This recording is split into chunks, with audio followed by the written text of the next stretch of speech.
गुरुद्वारे में सिर ढकने का महत्व। एक प्रेरणादायक कहानी।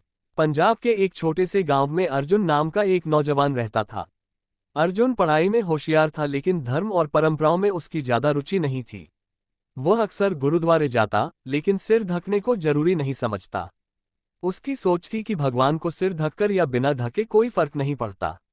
गुरु जी का बुलावा। एक दिन अर्जुन के दादाजी ने उसे समझाया, बेटा, जब हम गुरुद्वारे जाते हैं तो सिर ढकना सिर्फ एक परंपरा नहीं, बल्कि गुरु नानक देव जी का आदर करने का तरीका है। सिर ढकना अहंकार को त्यागने और विनम्रता को अपनाने का प्रतीक है।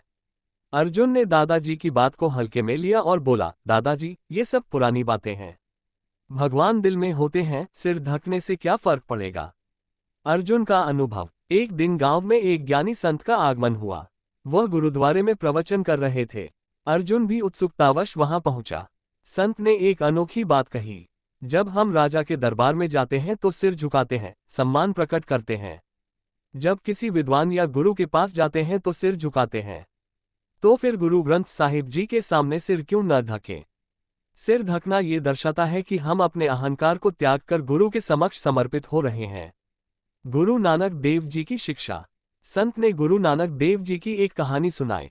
एक बार गुरु नानक देव जी ने अपने शिष्यों को समझाया कि जब हम सिर ढककर गुरु के दरबार में आते हैं तो हम अपनी इज्जत और सम्मान को समर्पित कर रहे होते हैं। सिर ढकना इस बात का प्रतीक है कि हम अहंकार और अभिमान को छोड़कर गुरु के आदेश का पालन कर रहे हैं। अर्जुन की आंखें खुल गईं। अर्जुन को अब समझ आया कि सिर ढकना केवल एक धार्मिक नियम नहीं, बल्कि श्रद्धा, विनम्रता और आत्मसमर्पण का प्रतीक है। उसने उसी दिन से संकल्प लिया कि वह गुरुद्वारे में हमेशा सिर ढककर जाएगा। सीख।